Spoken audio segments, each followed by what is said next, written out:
네. 자, 녹음 시작했습니다. 일단 어떤 순서로 진행될 거냐면은 민우 씨가 처음에 스토리에 대해서 이제 간략하게 얘기를 해주는 거였거든요. 그 다음에 이제 토론 진행자는 또 따로 뭐 민우 씨가 해주셔도 되지만 종윤 쌤이 혹시 준비하셨어요? 혹시? 예, 뭐 하락하면 어렵지 않죠. 예, 그렇게 하는 게 좋을 것 같아서. 예. 추천사를 좀 들어봤습니다. 진짜. 아, 나 추천사를. 그러니까 줄거리 얘기하면 추천사를 들어봤습니다. 이제 그래서 내가 이 영화 추천하게 됐다. 그러니까 뭘 나- 듣고 싶냐면 이 감독 이름도 되게 특이한 감독이던데. 아피차퐁 미세 타락. 어느 쪽으로 불러야 돼? 위라세타폰? 위라세타폰. 아니면 아피차퐁으로 불러야 돼? 아피차퐁으로 불려요. 보통. 아피차퐁 이쪽으로 불러야 돼? 네. 하여튼 일단 이 감독을 작가로 보시는 건지도 궁금하고 장르 영화로 보긴 여러 가지 애매한 게 많았고 백공 호텔이 하여튼 근데 추천을 하여튼 감독을 추천하시 근데 글도 좀 다시 영화를 보고 글을 보니까 감독을 얘기하시는 건지 영화를 얘기하시는 건지 좀 궁금하긴 합니다. 한번 녹음을 다시 해도 될까요? 아니, 시작. 아, 예. 그러니까 저 봤을 때 이거 저희가 얘기할 때 기본적으로 이게 누가 듣는다고 생각하고 이제 누구에게 알려주는 것도 좀 필요할 것 같아서 그런 얘기들로 좀 하고 우리가 이번 다룰 영화는 무엇이고 어떤 내용이었고 이런 얘기들을 차근차근히 다 풀어나간 다음에 그 다음에 이제 저희가 하고 싶은 얘기들을 하면 어떨까 싶어요. 팟캐스트군요. 진짜. 왜냐면 이게 나중에 저희가 다시 들을 걸 생각해서 일단 초반은 일단 그건 필요한 것 같으니까 오케이. 그럼 민우 씨 얘기하시죠. 네. 일단 뭐 줄거리랑 아까 추천한 이유까지는 제가 얘기하도록 할게요. 뭐 웰컴 호텔 다 보셨으니까 줄거리가 그다지 중요하진 않은데 네이버 영화에 소개돼 있는 그렇게 돼 있는 거죠. 줄거리라고 하면 이런 거지. 이제 감독이 그 엑스터시 가든이라는 영화를 찍기 위해서 그 메콩 호텔에서 리허설하는 장면을 촬영한 거예요. 그냥. 그렇지. 그래서 배우들이 나오고 그 여성 배우 2명이 나오고 남성 배우 1명이 나와서 그 3명이 이제 리허설하는 모습을 찍는 거죠. 그리고 그 가운데에서 이제 그것과 별개로 기타리스트와 감독이 나와요. 그래서 기타리스트가 기타를 치고 있는 선율을 계속해서 들려주는 그러면서 진행되는 거고 중간중간에 삽입이 돼요. 그 엑스터시 가든의 내용인지 아니면 메콩 호텔의 내용인지 잘 모르겠지만 그 내용에 대한 어떤 것들이 중간중간에 불쑥불쑥 어떤 장면을 리허설 갔다가도 어떤 장면은 그 영화 같은 느낌이 장면들이 중간중간에 삽입되는 그런 영화라고 보시면 될 것 같고 딱히 줄거리는 의미가 없는 영화라고 저는 개인적으로 생각해요. 근데 이제 추천은 제가 이거 쓴 글에도 있겠지만 뭐랄까 저는 이 감독은 당연히 작가주의의 한 명이라고 보고요. 그 다음에 이 감독이 영화라는 매체에 대해서 얼마나 확장성이 있는가에 대한 실험을 굉장히 많이 하는 거고 굉장히 그리고 뭔가 이렇게 설명할 수 없게 만드는 영화를 만드는 거죠. 이 영화를 항상 설명하려고 한다든지 뭐 해석하려고 하면 실패하게 만드는 그러니까 오롯이 뭔가 좀 영화적 체험이란 말을 제가 좀 그렇게 잘 쓰고 싶어 하지 않는데 뭔가 체험 같은 느낌의 영화를 주고 그리고 이 영화의 이 감독은 되게 말하는 게 일관되거든요. 계속해서 일관되는데 형식이 점점 바뀌어요. 어떻게 말하는가에 대한 관심이 되게 많은 것 같아요. 그러니까 되게 처음에 봤을 때 무슨 B급 영화 같다고 무슨 뭐 싸구려 무슨 태국 영화 같은 느낌이 드는데 사실 이렇게 뜯어보면 이 사람이 매우 이제 그 의도적으로 그렇게 만들고 있고 만든 것 딱 느껴지고 자기 신의 어떤 종교 자기가 말하고자 하는 그 종교를 그 영화적으로 재현이라고 말하기 좀 그렇고 영화적으로 펼치는 능력이 너무나 탁월해서 이게 다른 감각을 느끼게 만드는데 필요하지 않을까. 그러니까 그때 동안 우리가 봤던 영화들은 또 다른 감각을 펼치거든요. 그래서 추천하게 됐습니다. 형식적으로도. 그러면 딱 부합된다. 음. 우리 그걸 느꼈잖아. 너무나 낯설고 지금까지와 다르게 본 그런 거니까. 잠깐 그럼 궁금한 점이 있어요. 그러면 글을 쓰게 된 계기는 뭐예요? 추천하게 된 계기와 글을 쓰게 된 계기는 조금 다를 거라 생각하고. 글을 쓰게 된 계기는 쓰라고 해서 쓴 거고. 아 진짜요? 아. 그 영화 전당에 이제 맡긴 거야. 그러니까 메콩호텔 딱 집어서 얘기했어요? 그렇지. 아 그러면 아트차퐁에 메콩호텔을 해놨을 때 첫 느낌 어땠습니까? 아 되게 어렵겠구나 이렇게 생각했지. 근데 메콩 호텔이 그나마 좀 쉬운 영화라. 엉클붐이 아. 봤어요. 내가 봤어. 저는 아트차퐁 영화를 하나도 안 봤는데 엉클붐이와 비교해서 어느 게 더 쉬워요? 엉클붐이가 훨씬 더 어렵습니다. 아, 내가 봤을 때 내가 그런 걸 한번 설명해 주시면 어떨까요? 어떤? 그러니까 아 아트차퐁에 대해서 네. 이 잠깐만요. 논의를 감독으로 갈 건지 아니 이 영화로 판정할 건지 좀 정해야 돼요. 그 얘기를 하려면. 그러니까 아까는 감독하고 그래서 한번 되게 하기 전에 제가 감독에 대한 얘기를 얘기를 하면 그렇지. 할수 뭐 아피차퐁 위라사타쿠는 뭐 태국 영화 감독이고요. 되게 작가주의로 그 유명하고 정글에 대한 미장센이 굉장히 뛰어난 걸로 흔히도 알려져 있습니다. 뭐 저기 정성의 평론가 같은 경우에는 미장 정글이라는 표현을 썼는데 그런 정글에 대한 내용, 정글에 대한 미장센이 대부분 정글이 나와요. 메콩 호텔은 이상하게 정글이 나오지 않았지만 아니 엉클붐이 딱 보니까 멀리서 이렇게 바라보는 정글이 나왔지만 가장 그 뭐냐 어쨌든 이 사람이 계속해서 그러니까 이 사람은 그 게이기도 하고요. 커밍아웃한 게이기도 하고 게이기도 하고 그 가장 이제 특징적으로 나타나는 것은 이 윤회라는 것을 어떻게 감각화시킬 것인가 영화로에 대한 관심이 굉장히 많은 사람. 이 사람 불교 신자입니다. 불교 신자도 태국. 태국이 불교 불교 신자인지는 모르겠는데 거의 불교적 태국과 얘기를 많이 해요. 그래서 가장 유명한 언급은 이제 정성일 평론가가 이런 얘기를 했어요. 따르콥스키가 영화관을 성당으로 만든다면 아피차퐁은 영화관을 불당으로 만든다라고 했던 게 가장 유명한 언급이고 이 불교적 세계관, 이 사람의 관심은 불교적 세계관을 어떻게 영화적으로 체험시킬 것인가에 대한 개인적으로 생각이 그런 것들이 많은 것 같아요. 모든 작품들이 윤회 사상에 기반되어 있고 모든 것은 다른 것으로 변한다라는 그 일관된 메시지가 항상 있어요. 그래서 굉장히 이야기가 이상하거든요. 이게 열대병 같은 영화를 보면 그냥 진짜 영화가 그냥 딱 반으로 나눠져 있어. 이 영화를 완전히 그냥 연애 드라마가 시작하다가 갑자기 혼령을 잡으러 가. 다 보면 공통적으로 귀신 혼령이 나와요. 네 맞아요. 귀신 혼령도 굉장히 많이 나오고 어떤 존재가 다른 존재로 변하는 거에 대해서 굉장히 열려있는 사고 그거를 보여주려고 영화 속으로 이렇게 내포해 보려고 하는 사고가 있는 사람이라고 기본적으로 되고 그리고 그 다른 매체와의 융합도 많이 꿈꾸는 사람이라고 저는 생각을 해요. 예를 들면 이 사람이 미디어 아트 전시도 하거든요.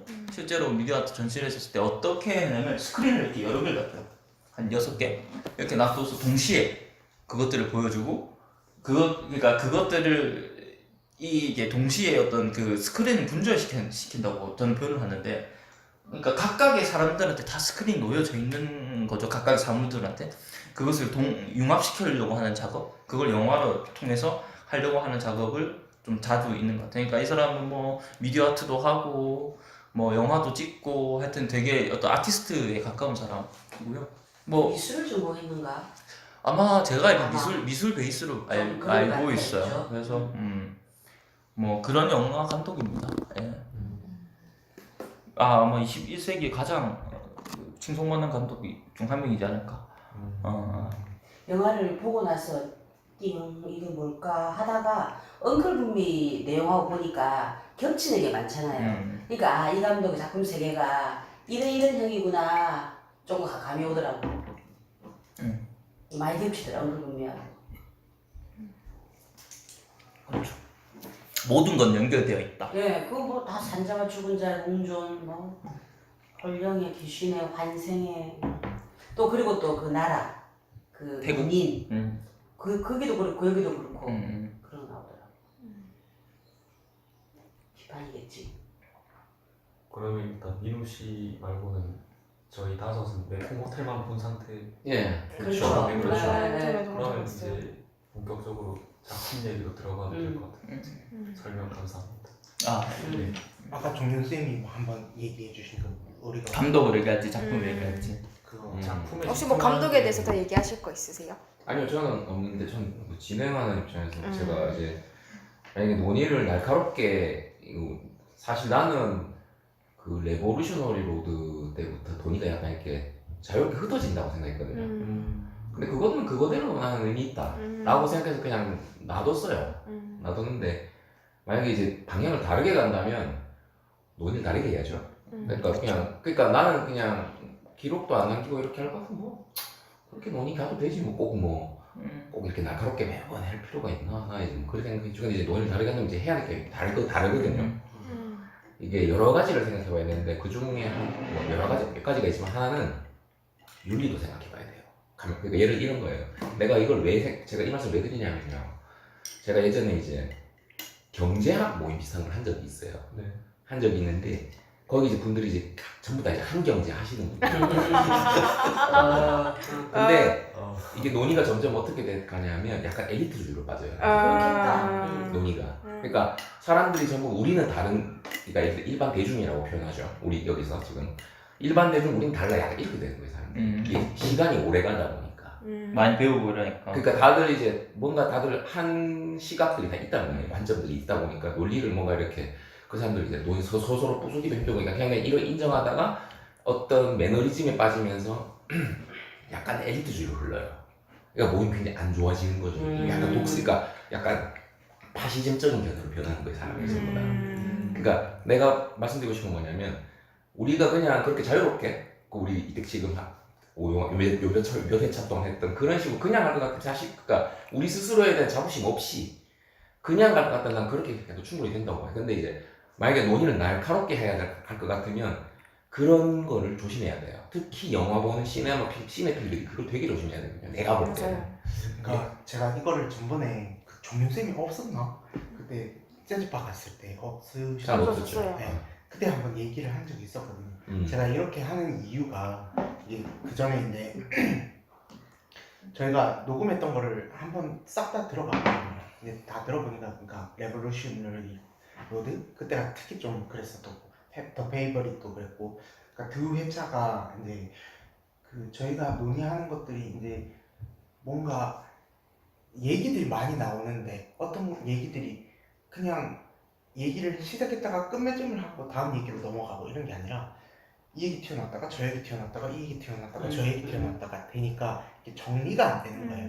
그러니까 저는 단순히 그러니까 논의를 날카롭게 한다는 것 말고 그러니까 이 이야기의 흐름을 좀 이렇게 좀 한 얘기를 마무리 짓고 다음 얘기로 흐르고 이런 식으로 갔으면 좋겠다. 그러니까 편집점을 만들자 이거인 거죠. 네, 그런 거죠.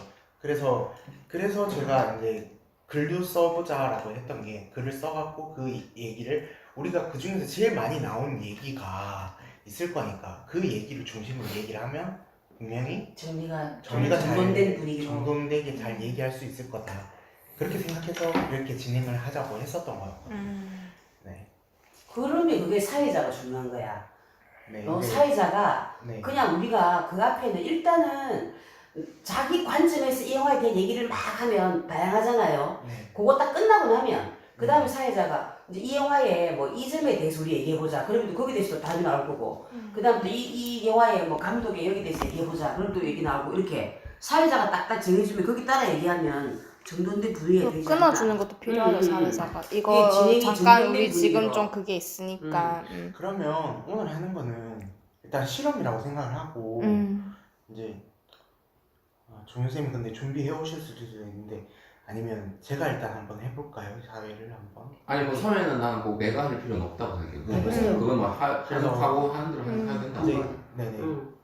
일단 그러면 제가 한번 해보겠습니다. 네, 지금 민우 씨 말씀하신 것도 잘 들었고 내용 정리도 좀 어느 정도 돼 있고 저희도 영화를 한 번씩 다 봤기 때문에 근데 저희는 기본적으로 이제 그 감독의 이전 작품을 보지 못했고 메콩호텔 한 편만 봤잖아요. 그래서 글들도 보고 이제 지금 와갖고 하는 얘기들도 봤을 때 이제 오늘 영화에 관해서 이 메콩호텔에 관해서 얘기를 나누는 게 여기에 받은 인상들이나 여기에서 받았던 느낌들이나 이런 것들을 나누면은 좀 도움이 될 것 같다고 생각이 들어요. 그러니까 그 감독에 대해서 너무 파고든다기보다는 봤어요. 그럴 수 없죠. 사실 한 작품을밖에 안 봐서. 네, 그러니까 그게 불가능한 상태니까 저희가 그 작품에 대해서만 얘기할 수 있도록 하면 좋을 것 같아요. 그래서 일단은 봤을 때 저희가 글들을 쓰는 걸 일단은 민우 씨가 쓴 걸 저도 쓰고 이제 태양 쌤도 쓰고 이게 세 가지 글을 이제 종합적으로 봤을 때 일단 공통적으로 나온 얘기가 일단은 굉장히 내용이 난해했고 아까 민우 씨가 충분히 설명을 했지만 난해하다기보다는 이게 어떤 흐름대로 이어가는 것이 아니라 뚝뚝 끊겨진 대로 하지만 그걸 어떻게 조합해서 이야기를 만드는 것이 아니라 영화적인 형식들을 만들어내고 그런 장치들을 만들어내는 거에 대해서 좀 공통적인 의견이 있었던 것 같아요. 그래서 이런 효과들에 대해서 각자 어떻게 생각하는지 정도를 나눠보면 좋지 않을까 이렇게 생각이 들거든요. 혹시 글들은 다 읽어보셨나요? 안 쏜다고 안 두들 패네. 네? 당연히 다 써야 되는 줄 알았는데 무닥닥 보고 무닥닥 썼거든 그냥. 근데 안 쏜다고 안 들패네. 원래 이거 때리 녹음 비켜. 중이라서요? 너 끝나면 녹음 끝나면 뭐라 하려고? 아니, 지금 제가 안 쓴 제가 먼저 얘기할게요. 음. 저는 일단 네이버에서 아무런 정보도 안 찾아보고 봤어요. 나도. 일단 그냥 봤거든요. 그 순간적으로 이게 어느 영화의 리허설이라는 것도 솔직히 정말 반 정도 갔을 때 이해를 못했어요. 일단 기타를 치고 있고 띵띵띵띵띵. 그 전에 민우 씨 그리고 액자 소설 같다고 나왔었죠. 근데 그거를 이제 민우 씨 글을 이제 쓰겠고 휘발된 상태에서 이제 퐁 나가고 휘발된 상태에서 휘발된 그냥 상태에서. 정말 클린한 상태에서 왔기 때문에 뭐야 이게 생각하면서 가늠이 안 되는 거예요. 그러니까 약간 어떤 생각이 필요하냐면은 사전 지식이 필요한 영화? 라는 생각이 들었어요.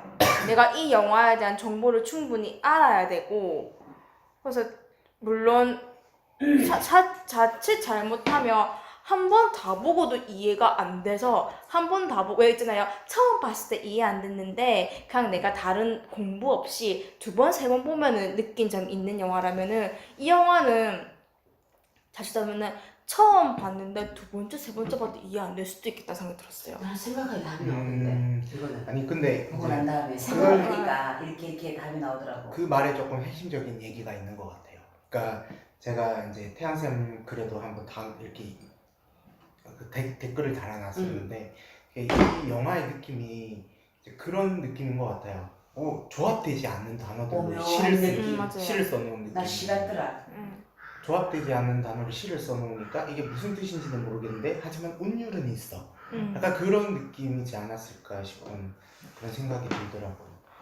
그래서 근데 그런 영화여서 어떤 느낌을 받았나요? 그게 어떤 와, 안 맞다. 맞다. 안 나 이게 그거 있죠. 시도 내한테 맞는 박자가 있고 안 맞는 박자가 있고 남들은 진짜 이 시 좋은 시라고 얘기하지만 어떤 사람들은 나는 이 시 뭔가 잘 안 읽혀져 라는 것들이 있다 생각하면 소설도 마찬가지로 그치. 내가 잘 읽히는 소설이 있다면 잘 안 읽히는 소설이 있고의 그치. 차이인데 저한테는 진짜 안 읽힌 소설이어가지고 영화여가지고 진짜 반 넘어갈 때까지 계속 이러면서 소연쌤 그 댓글에 카톡에 보면 난해하다. 1도 못 쓰겠다. 1도 못 쓰자 1도 못 네. 쓰는 거예요 진짜. 여기서 이제 끝은 내하고 진짜 안 맞다. 맞아. 그래서 어떻게든 제가 카톡 받아요. 어떻게든 휴럼 착증을 해보겠다고.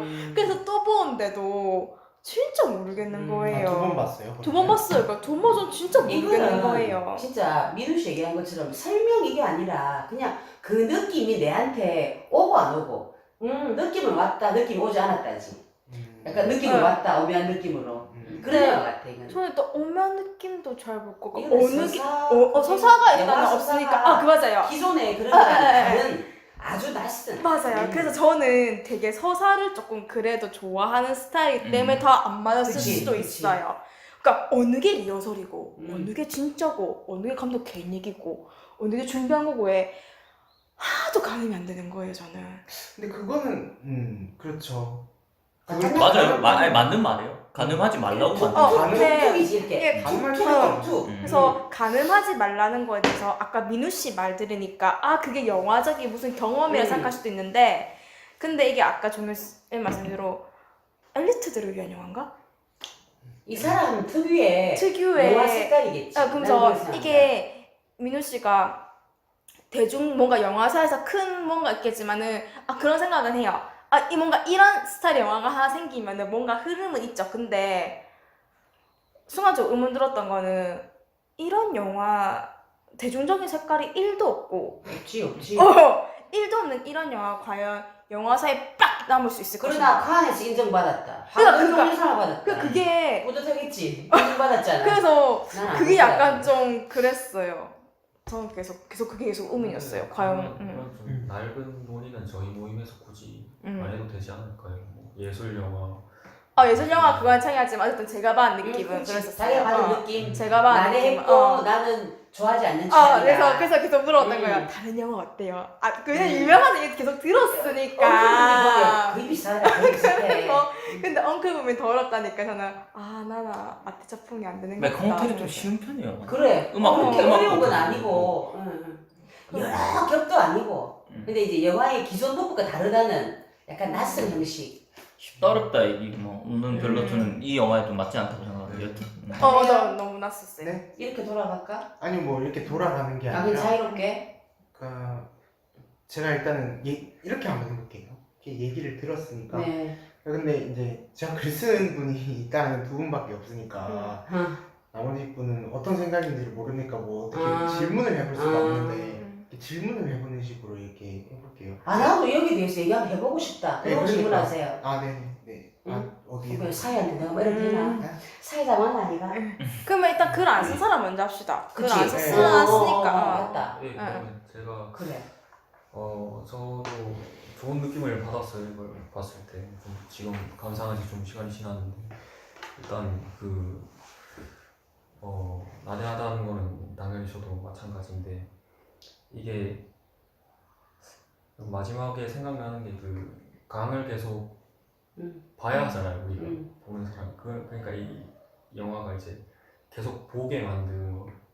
뭔가 보통의 영화라면 집중해야 할 어떤 대상이나 집중점 같은 걸 이렇게 던져놓는데 그런 거 아무것도 없이 그냥 풍경을 응시하게 만드는 거. 그리고 강이 계속 흐르는데 이게 이렇게 쉽게 연결 지어도 될지 모르겠는데 기타 선율이 같이 계속 언제나. 오잖아요. 계속 전편에. 그 강과 음악을 저는 이게 좀 게으른 편일 것 같지만 그걸 좀 연결해서 좀 생각해보고 싶고 근데 또 그 한편으로 이제 뭔가 사람들의 관계, 사람들의 대화 이런 거는 계속 분절이 되고 숏이 지나면서 계속 분절이 되고 막 갑자기 이상한 폭, 전승 이런 것들이 끼어들면서 뭔가 보는 이로 하여금 더욱더 막 감각을 좀 착란시키는 면이 있는데 근데 또 계속 또 기타 소리는 계속 이어지고 그래서 정말 신기한 영화구나. 근데 여기서 뭔가 저는 그 점이 제일 좋았습니다. 마지막으로 마무리한 계속 보게 만드는 거. 그리고 뭔가 익숙하지 않은 감각으로 이제 그런 거를 발생시키는 거. 제가 질문을 할게요. 저는 근데 주원 씨 얘기를 들었을 때 이제 제가 봤을 때는 이 영화의 가장 큰 메리트 중에 하나가 여러 가지 요소들이 있어요. 뭐 A, B, C, D, E, F, G가 있다면 1, 2, 3, 4, 5, 6, 7, 8, 9 뭐 이렇게 있는데 이것들을 아무렇게나 우리가 조합해도 우리 취향에 맞다면 우리 생각에 맞다면 얼마든지 조합하고 의미를 만들어낼 수 있는 영화라고 저는 생각을 하거든요. 그런 의미에서 이게 그런 하나의 영화적 즐거움을 주는 거였지 않나. 근데 그것 중에 하나가 조원 씨가 말한 것처럼 마지막에 있는 그 풍경과 그다음 그 음악들 합쳐서 뭔가 마음속에 심상을 만들어내는 게 아니었나 그런 생각이 드는 것 같아요. 그러니까 질문 알잖아. 질문 질문 알잖아. 질문 안 돼. 근데 아직 지금 끝나지 않았어요. 지금 그래서 그 심상을 만들어내는 것 중에 하나가 가장 큰 게 그거였잖아요. 하지만 이것만큼은 내가 무슨 의미인지 도저히 내 마음속으로 소화하지 못하겠다라는 부분들도 분명히 있었을 거라고 저는 생각이 들거든요. 네. 그런 것들에 대해서는 어떻게 받아들이려고 노력을 했는지가 궁금하고. 네. 일단 저는 영화에 몰입을 한다, 뭔가 영화를 이해하고 해석한다, 뭐 그래야 하는 영화들이 물론 한편에 있는데 이 영화는 그거랑 전혀 상관없는 것 같고 그냥 이렇게 얽힌 실타래를 하나쯤 가지고 있어도 좋지 않은가. 그런 그것도 종류의 영화라고 생각합니다. 저는 사실 그런 영화를 더 좋아하는 것도 있고요. 서사보다. 그것도 하나의 영화를 보는 방식 중에 하나라고 생각을 한다는 거죠.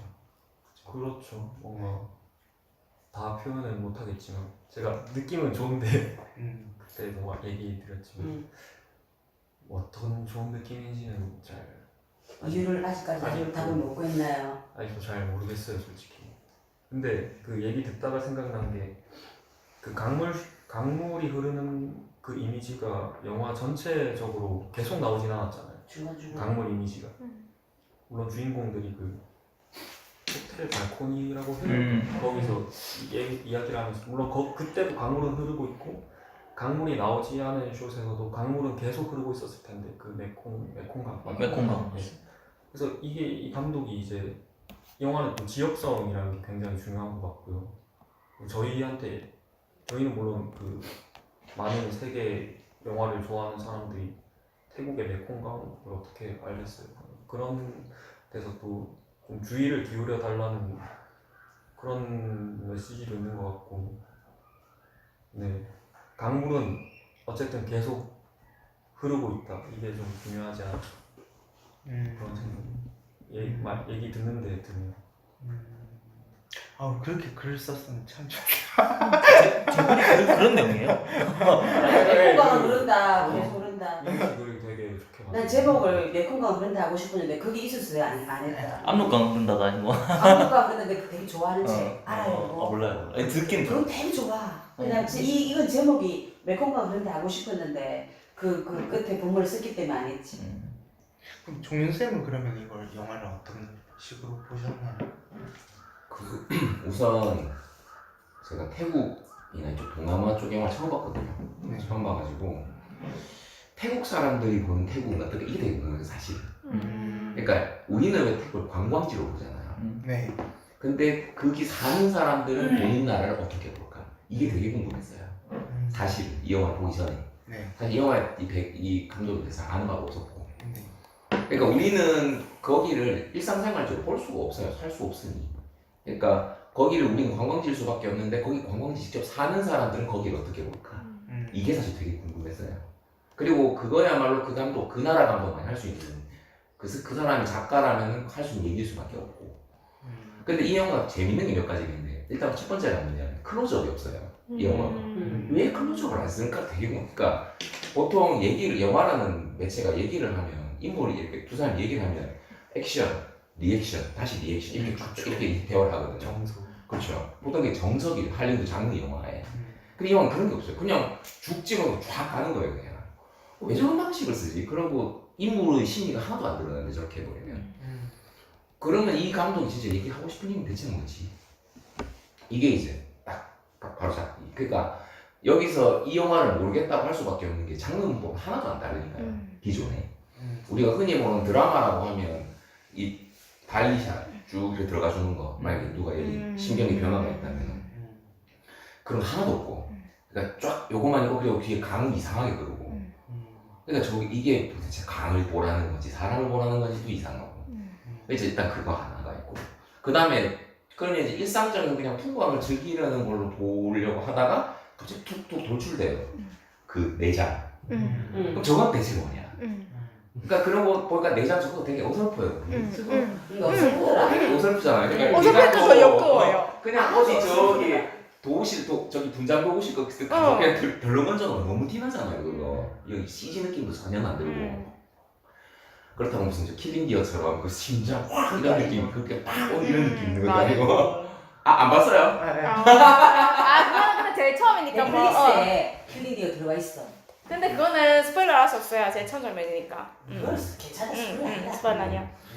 그래가지고 그런 것도 아니고 그러니까 저거는 그 내장을 감각시키려는 것도 아니고 그런 영화 그런 부분인 것처럼 그럼 저 돌출 근데도 불구하고 완전 이질적이잖아요. 그 전체적인 어떤 그 이야기 신고 이런 것들. 그럼 저게 뜻하는 게 뭐냐? 이런 거죠. 그리고 두 가지 얘기를 이제 저는 이제 좀 듣고 싶었고 이제 그 말씀에서 맞아요. 얘기 없진 않으시면 그러니까 뭐 내 생각 없진 않은 있기는 있는데 그러면 이제 이 사람이 말하는 일상적인 열대라고 해야 되나? 우리는 보통 열대를 관광지로 보니까 거기 그냥 즐기고 좋은 데씩 있잖아요. 근데 아까 얘기했다시피 왜 그 일상적으로 그런 음악 그럼 그 이 음악이 뜻하는 건 대체 또 뭐냐? 근데 이 음악이 나는 솔직히 그 내장 먹을 때 음악이 안 나올 줄 알았거든. 멈추지야. 아 진짜. 그 포인트가 좋았어요. 전편에 가르치는 그러니까 그 내장을 뜯어먹는 그 순간 그 음악이 나와요. 그러니까 이게 너무 이상한 거예요. 그러니까 그게 딱 돌출되는 그게 다른 의도라는 걸 티를 내려면 음악을 안 넣어야 맞아요. 되는데 음악이 그러니까 내장을 뜯어먹고 있는 그 순간에 그 음악이 나오고 있어요. 그럼 이건 대체 뭐야? 이게 이제 또 이렇게 되는 거죠. 그래가지고 이게 이제 그러고 이제 마지막에 나는 이제 제가 가장 인상적인 장면은 뭐였냐면 나는 이제 이 영화에서 다들 각자 인상적인 장면이 뭐였는지도 좀 궁금했는데 제가 인상적인 게 사실 나는 내장 장면이 아니고요. 엄마가 우는 장면이 되게 특이했어요. 왜냐하면 그 영화 어느 곳에도 엄마가 울어야 될 이유가 없거든요. 근데 마지막에 엄마가 울잖아요. 마지막에 엄마가 막 내 인생이 왜 이러냐면서 계속 울잖아요. 그럼 이 엄마는 대체 왜 우는가? 그리고 이유가 그걸 있지. 어떤 그것도 들어보고 싶고.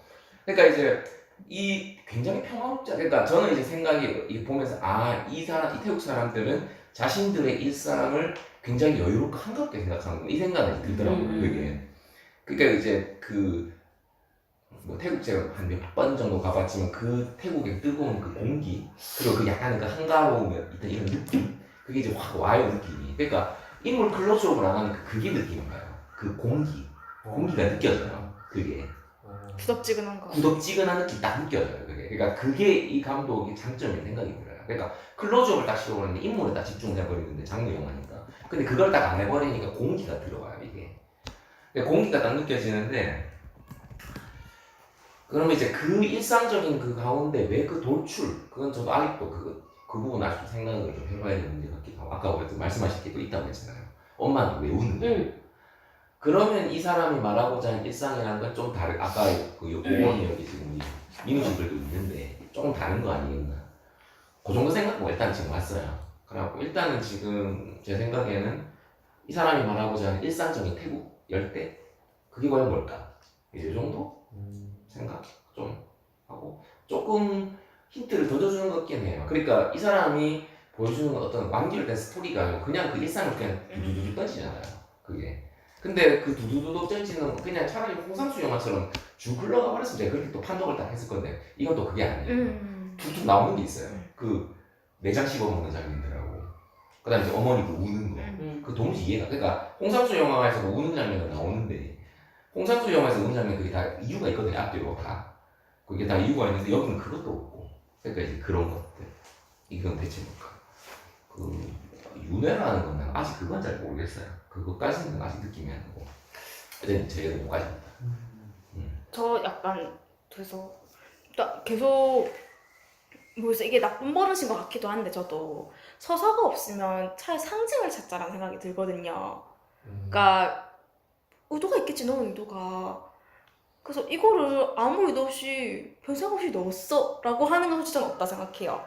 영화를 만드는데 그것도 돈 들여가서 배우 쓰고 이러고 음악 넣고 하는데 그러면 과연 그 여자 귀신과 폭이라는 여자 귀신과 홍수와 민족과 기타 음악과 메콩강음 각각 도대체 왜냐면은 아까 말한 기타 음악이 계속 이어지고 강물이 계속 흐르고 불교의 사상에서 모두가 다 함께해요. 어우러지고 하나도 분절된 게 없거든요.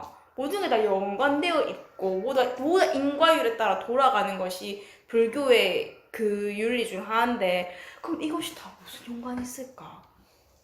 근데 어떻게 보면 이런 생각이 드는 게 종현쌤도 얘기하는 거고 소연 누나도 지금 얘기하는 건데 이 영화를 보는 방식이 이제 고민을 해보는 거 이게 생각을 해보는 거 이게 기본적으로 바탕이 돼 있는 것 같아요. 그죠? 그래서 다들 생각을 해보는 것 같아요. 그래서 어느 정도 나만의 결론을 내리게 돼 있는 것 같긴 해요. 근데 이 영화를 어떻게 보는 게 더 합리적인가를 생각해 볼 수는 있을 것 같아요. 그런 의미로 봤을 때는, 제가 봤을 때는, 저의 입장에서, 저의 의견으로는 이 영화에서 어떤 의미를 찾아내고 이걸 이렇게 왜 했을까, 이걸 저렇게 왜 했을까를 생각하는 순간 이 영화는 뭐라 그러지? 맞지 않은 길을 억지로 끼워 넣으려고 하는 감독의 것 의도가 조금 같아요. 다른. 네. 그러니까 감독의 의도와도 맞지 않지만 감독을 제외하고라도 영화 자체가 가지고 있는 맥락을 봤을 때도 이게 키가 맞지 않은 키를 쓰고 있는 것 같은 너무 낯설어. 나는- 이거 너무 낯설어. 나는 이 영화 안 보고 안 오려고 해. 그런 느낌 진하게 들었죠. 한번 이 내용도 귀신의 삭발인데 안 그래도 내가 동남아 딱 영화 싫어하거든. 그래서 왜냐면 부산 영화제 때 전에 한번 딴 걸 못해서 필리핀 영화를 보게 되었는데 딱 미치겠는 거야. 그게 우리나라 70년대 너무 그 촌스러운 이 촬영이나 그 내용도 그렇고 그러고 내가 동남아는 결코 이제 그거 안 표를 봐야지. 안 사야 되겠다 했는데 이게 무슨 그때는 한국 영화도 몰랐고 태국에다가 원래 안 좋아하려다가 그 다음에 또 뭐 귀신이 나와 또 더욱더 싫었는데 진짜 오늘 내가 한가하거든. 그다가 61분이나 해서 봤는데 이 영화는 정말 아마 저기 재율 씨도 그랬을 거야. 처음에는 정말 쥐어 짰다니 보면서 도대체 뭘 얘기하고 싶나? 쥐어 짰는데 보고 나서 있잖아. 두 번은 안 보고 나서 이제 자꾸 이제 생각을 하게 되는 거야. 그럼 예를 들어서 버닝 같은 경우도 처음에 되게 나는 이게 뭐야 별로 되는데 그 뒤에는 버닝이 자꾸 떠오르면서 야 이건 정말 시각적으로 너무 잘 만든 영화다 최고다 이렇게 됐고 이 영화는 자꾸 생각을 하니까 지금 민우 씨 말한 거 추천사 있잖아.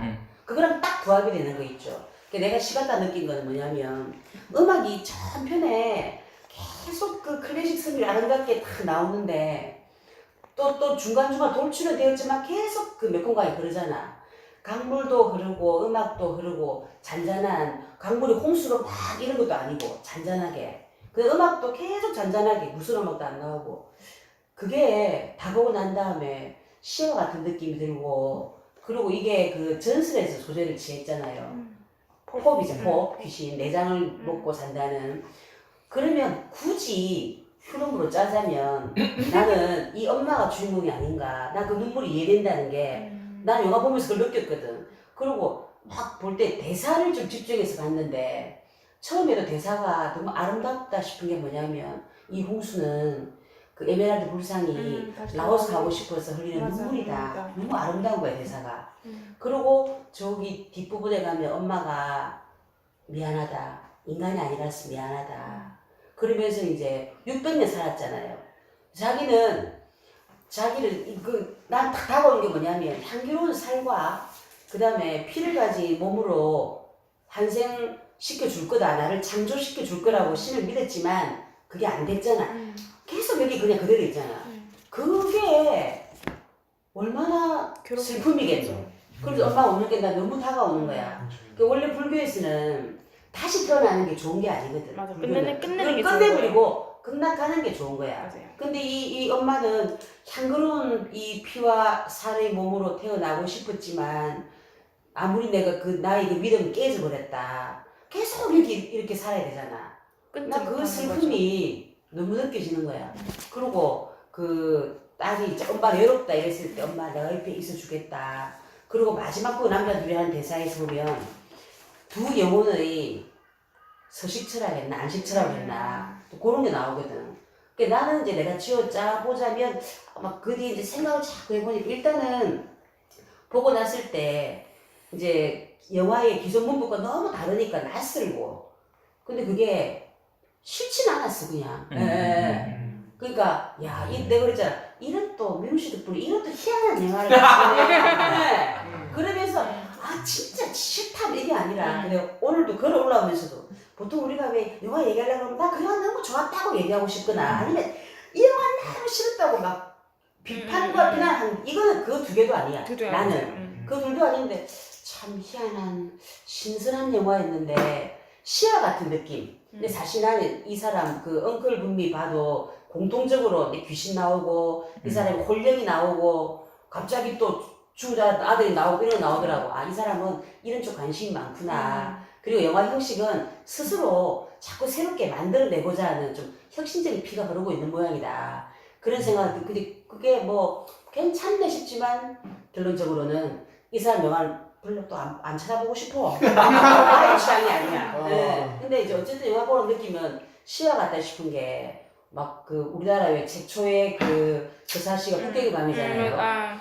그리고 내가 딱 지난주에 그래서 그거 스토리가 있잖아요. 아니 스토리 있는데 이게 시와 같다는 거 요 61분 동안에 계속 음악이 흐르고 그다음에 공간이 흐르고 어떻게 보면 강물이 내 흐르는 것처럼 인간도 계속 살아가는 거지. 살아가고 그다음 이 귀신도 계속 살아가야 되잖아. 그러니까 살아가는 역사와 시간이 들어가 있는데 내가 왜 또 시와 같다 느꼈냐면 그 고창 선우사 갔을 때 고창이 미당의 고향이잖아요. 그래갖고 미당이 그까지 갔는데 미당 기념관도 갔거든 생가랑. 그랬는데 그걸 약간 미화해놨대. 그 저기 친일이라든지 그런 거 내가 이건 아니다 에이, 기분 나쁘겠지만 미당의 시에 보면 질맞의 신화라고 또 왜 우리나라의 고유한 전설을 시로 표현했거든. 그럼 그 중에 제일 좀 유명한 게 왜 신부라는 시 있잖아. 전설 고향에 나오겠던 이렇게 확 건드리자 빨강제 다홍제로 싹싹제가 되었다. 그런 남편이 그 버리고 실제 옛날에 우리 어릴 때 전설 고향에 나왔거든. 이 남자가 화장실 가려고 했는데 결혼식 날 첫날 밤에 여자가 자기를 잡는 줄 알고 옷기 시작하니까 에이 엄탕한 니언 이래갖고 남자가 뒤도 안 돌아보고 안 돌아온 거야. 근데 몇십 년 뒤에 이 집 그대로 있네 와보니까 그때 그 모습 그대로 신부가 쪽두리 쓰고 앉아있는데 너무 놀라가지고 만지는 순간 샤라락 제가 되었다는 타노스처럼. 이게 빨강제 다홍제 그게 신부란 제목이에요. 근데 시 그 되게 아름다워. 우리나라의 전설을 미당이 또 시로 막 쓴 그런 시기가 있거든. 근데 이 사람도 보면 그 태국에는 그런 신들이 귀신들이 많죠. 자기네들은 다 믿는다며 태국에는. 그러니까 이 감독도 아마 그렇겠지. 자기는 내 생각에 이런 귀신의 얘기를 하고 싶었나 보다. 특히 엄마. 이 향기로운 피와 살로 태어나지 못하고 끝없이 그대로 귀신으로 살아가야만 되는. 그래서 굉장히 영화를 자세히 보셨네요. 아니 한 번밖에 안 봤는데 내가 그랬지 이거는 두 번 세 번 안 봐도 생각을 해보니까 이렇게 맞춰 들어가지는 거야. 그리고 난 볼 때는 대사를 집중해서 봤지. 아 대사 참 아름답다. 그리고 약간 슬픈 것도 있고 엄마 이제 내가 엄마 외롭지 않게 있어주겠다. 근데 그런 것들이 서정적으로 다가오더라고. 근데 그게 그 영화의 그 엑스터시 가든의 리허설 맞죠? 어쨌든 난 그냥 이거는 거의 모르게 돼 있죠. 이거는 그러니까. 굳이 분리를 떠나서 그냥 그 리허설이라는 정보가 영화 안에 있었어요. 없어 전혀 없어요. 없죠. 진짜라니까. 없어요. 진짜. 진짜 없어요. 방금 처음 들은 얘기고. 감독이 네. 거기 보면 감독 주연 똑같은 인물이 나오거든. 네. 기타 치는 옆에가 감독이라며. 맞아. 맨 앞에. 네. 그리고 이 안에는 아니 귀신이야. 그나마 리허설이라고 볼 수 있는 거는 그 오프닝 다음 기타 치는 그 오프닝 다음에 남자 주인공 옷을 갈아입잖아요. 그 사람한테 그 감독이 막 말을 거잖아. 그래. 그게 리허설이라는 뭐 앞부분에. 추측하지 않을까? 라는 나도 몰랐는데. 약간 나도 안심을 준 몰랐는데. 근데 그렇게 보이긴 하네. 제가 얘기하고 싶은 건 이 아까 뭐 저기 재현 씨의 말에 굉장히 동의하는 게 뭐냐면 이 영화는 서사에 뭔가를 전하는지 뭐 이게 어떤 의미고 왜 저렇게 찍었고 그렇게 분석할 필요가 없을 것 같아. 아무 의미가 없는 영화예요. 근데 그럼 궁금한 게 되게 그냥 원론적이고 좀 아까 주원이가 말한 대로 우리가 논의하기에는 이미 너무 그거지 않을까 싶긴 한데 그냥 순간적으로 의문이 들었어요. 아트차폰 감독이 그런 걸 원한다는 사람이면은 민우 씨가 하는 작업이 1도 쓸모가 없잖아. 뭐가요? 글로 쓴 그러니까 게. 비평 작업이 의미가 비평 없다. 작업이 일도 그러니까 의미가 예를 들어 의미 없죠. 왜 비평이 의미가 있는 영화를 만들어요? 근데 그러면 한 가지 문제가 뭐냐면 예를 들어 영화라는 매체라는 게 이제 어떤 걸 이제 전파를 하잖아요. 그러면 그거를 받아들임에 있어서 기준이 없다는 거예요. 네. 그럼 기준이 없다는 건 큰 문제가 어디서 윤리의 문제가 발생하잖아요. 그쵸. 그렇다면 예를 들어 물론 태국에는 어떤 문제가 있는지 좀 알기가 어렵죠. 우리나라만 하더라도 여러 가지 까다로운 문제들이에요. 근데 그 영화 그걸 건드렸을 때 그냥 그걸 놔둘 거냐 문제가 발생해요. 그걸 이제 어떻게 할 거냐 문제가 있는 거예요. 그러니까 그 모든 그러니까 비평이라는 잣대가 항상 한계가 많지만 그걸 포기하는 순간 윤리적인 포기가 된단 말이죠. 그걸 어찌할 거냐 문제가. 그 저는 되게 좀 더 원론적 윤리적 떠나서 감독님 앞에 잡아놔서 감독님 영화 너무 좋았어요. 제가 이 장면이 좋았고 그 장면이 좋았고 그럼 앞에 첫번 그거 별로 안 좋아할까? 그러니까 왜? 그건 괜찮을 것 같아. 영화를 보여주는 거니까. 요 질문이 이제 민우 씨 방금 얘기했던 걸로부터 비롯됐잖아요. 응. 이제 의미가 없다. 근데 저는 거기에 덧붙여서 의미가 없으면서도 의미가 있다라고. 아니 장면 뭐 하는 거야? 아니 왜냐면 장면이 좋았다 이거는 왜냐면- 보여주는 거니까 이미지니까 그건 좋겠지. 한마디로 말해서 정답이 없는 거예요.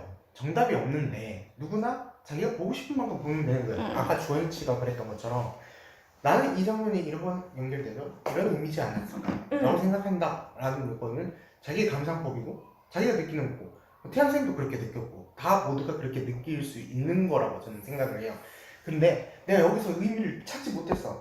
아 실패했어. 이거는 아니라는 거. 나는 그 생각인 거죠. 의미를 못 찾은 대로 괜찮은 영화. 네. 그러니까 제가 봤을 때의 그 아피차퐁의 영화들은 체험하기 위한 거예요. 감각적이고 여러분들이 영화관에서 무슨 말을 안 해도 좋아. 비평이 없어도 난 비평이 쓸모없는 영화가 정말 좋은 진짜 마스터피스라고 생각하거든요. 난 비평이 쓸모없어야 된다고 생각해요. 영화를 그런 영화야만이 정말 제가 생각해요. 그런 영화야만이 정말 잘 만든 영화로 생각하는데 근데 되게 좋은 영화 누군가에게 항상 의미가 근데 되지. 그게 또 문제가 있는 게 뭐냐면 감각화시키는 예를 들어 그 대학생들이 그 감독 신인상 이런 걸 만드는 거 있잖아요. 그럼 그것도 비평을 안 할 거냐 말이죠. 자기들도 그건 무슨 소리? 그러니까 감독 신인 공모 이런 거 있잖아요. 네. 그런 걸로 내는 영화들이 있어요. 네. 그럼 그런 영화들 보면 학년 미달 영화들이 있단 말이에요. 그럼 그 영화들에 대해서 비평의 칼날이 되지 않을 거냐 말이죠. 여러 가지 그런 문제. 그러니까 영화의 질을 담보하는 문제가 있어요. 비평의 여러 가지 기능 중에 하나가. 그러니까 그 문제는 없죠. 그러니까 그냥 각자 다 좋았으니까 저 영화도 훌륭한 영화야 했을 때 그걸 놔둘 거냐 말 문제가 발생해요. 공부에 떨어진 거는 비평 받기를 바라야지. 지가 어떤 점이 부족했는가. 아니 공모뿐만이 아니라 그러니까 공모라는 것 같은 틀이 엄청나게 있는 문제지만 다른 영화들도 있단 말이에요. 예를 들어 이제 뭐 비평을 하지 않더라도 여러 가지 감독들이 있는 영화들 분명히 그 감독들의 영화 중에도 한명 미달 영화는 있단 말이죠. 그 뭐 이제 지금 봉준호 감독이 굉장히 지금 그거지만 봉준호 감독 영화 중에서도 한명 미달 영화는 있단 말이죠. 그럼 그런 영화에 대해서도 그래 각자 다 좋았고 했으니까 그걸로 끝 이건 난 아니라고 생각하거든요. 그러면 정윤쌤의 의견을 아주 그냥 진짜 그냥 갈고 닦지 않은 완전 러프하게 얘기하자면 거칠게 얘기하자면 그렇다면 좋은 영화, 질 좋은 영화란 그런 객관적인 기준이 있는 것인가? 이 얘기를 하고 싶으신 거예요? 기준을 만드는 걸 포기하면 안 된다는 말을 하고 싶은 거죠. 그러니까 네. 네, 그러니까 기준이 있고 없고의 문제가 아니라 기준을 포기하는 것은 그건 좀 생각을 많이 해봐야 된다는 얘기예요. 제 말에. 왜냐하면 영화라는 건 분명히 선동성의 의미가 있거든요. 정치적인 의미가 들어간단 말이에요. 거기 분명히. 재현의 정치 아니에요. 영화라는 건 정치적인 이거 들어간다라고 단정할 수가 없죠. 그건 아니지. 영화는 예술인데 그런 영화도 있고 아니고지. 사울의 아들 같은 경우는 분명히 그런 의미가 아니 있잖아요. 그런 영화도 있고 아니고지. 영화라는 게 정치적 의미가 들어간다. 그 명제는 안 맞다는 거지. 들어갈 수도 있고 안 들어갈 수도 있는 거지. 들어가는 영화도 있고. 구체적으로 어떤 영화? 안 들어가는 영화는 어떤 영화? 내가 보면 나는 영화의 정치는 부분적인 거지. 다 들어간다는 아닌 것 같아요. 영화의 전면적인 면의 정치는 물론 아니죠. 그건 그 아니죠. 사람 근데 미실이 들어가는 영화에서 거지. 분명히 그러니까 예를 들어 이런 거예요. 불평등의 문제. 봉준호 감독 영화 같은 불평등 경우는 들어가지. 그러니까 그것도 분명히 정치잖아요. 불평등의 문제. 정치. 그것도 정치잖아요. 그러니까 예를 들어 그 약간의 그 일테면 영화의 아주 사소한 장면 중에 그 남녀 데이트의 문제를 칩시다. 남녀 관계죠. 그렇고 하여튼 뭐 예를 들어 작업자의 문제라고 하면 사장이 약간 노동자의 반말 약간 이런 식으로 간다. 근데 그게 그냥 일상생활의 모습일 수도 있어요.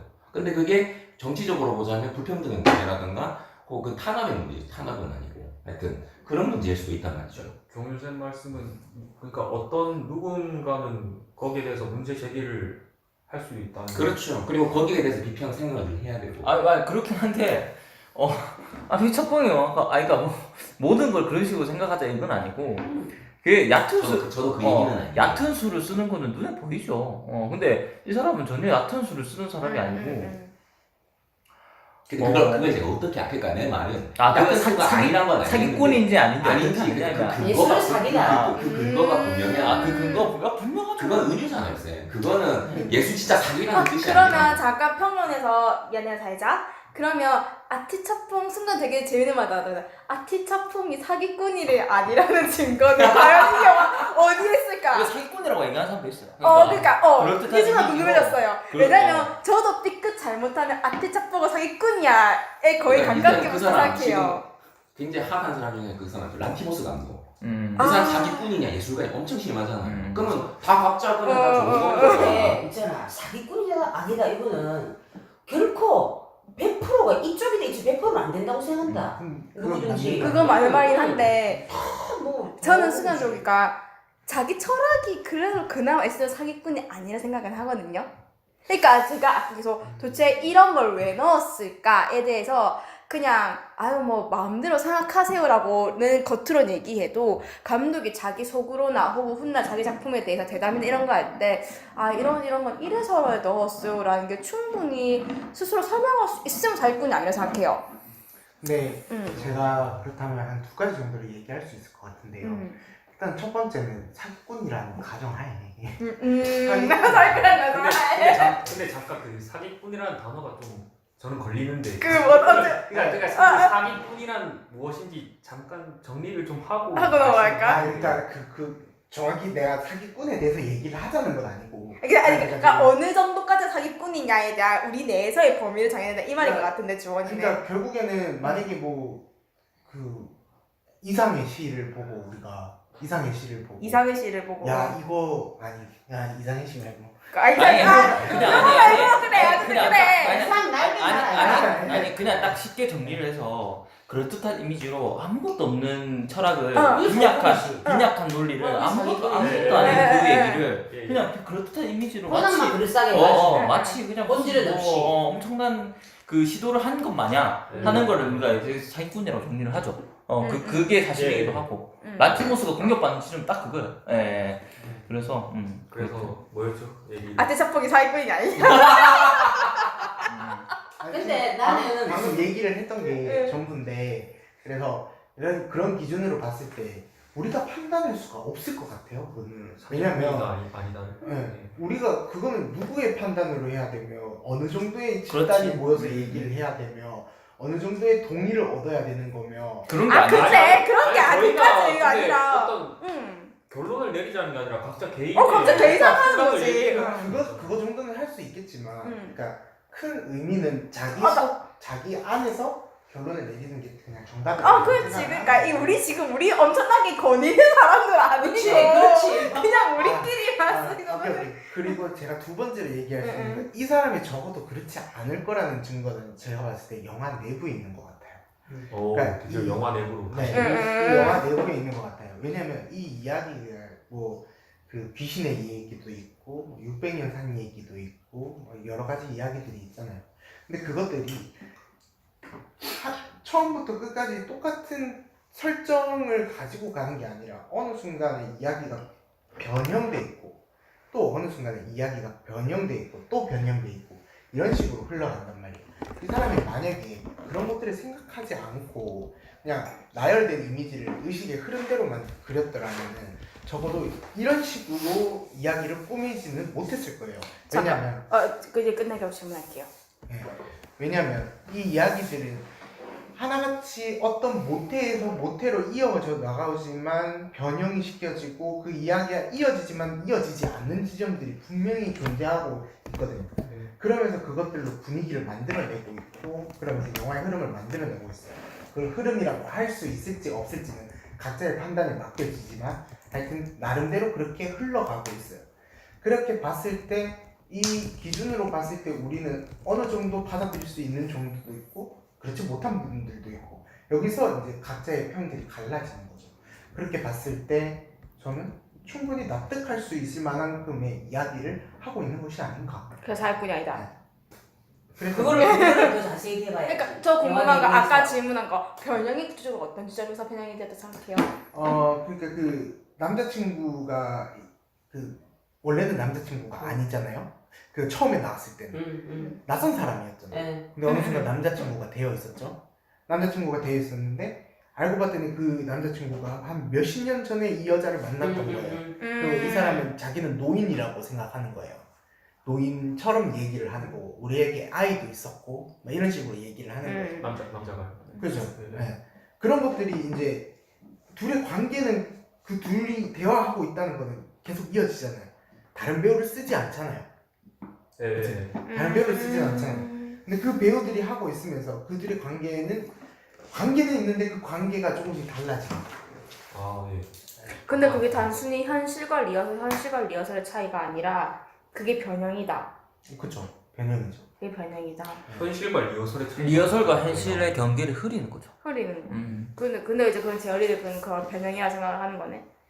아니 이 사람은 끊임없이 변형에 대한 얘기를 하고 있어요. 윤회이기 때문에 윤회에 대한 얘기이기 때문에. 그러니까 그 사람이 저도 아까 정말 공감하는 게 저는 군절이라는 얘기를 했었는데 아까 전에 그러니까 그 두 사람이 계속 마치 처음 만난 사람들인 것처럼 쇼트가 지나면 그렇게 대화가 시작되잖아요. 분명히 이전에 본 사람들인데 아는 사이였을 텐데 마치 다시 처음 만난 사람인 것처럼 다시 그렇게 이상하게 대화가 진행되고 이런 부분이 좀 비슷한 지점이 있는 날 제가 얘기하는 거.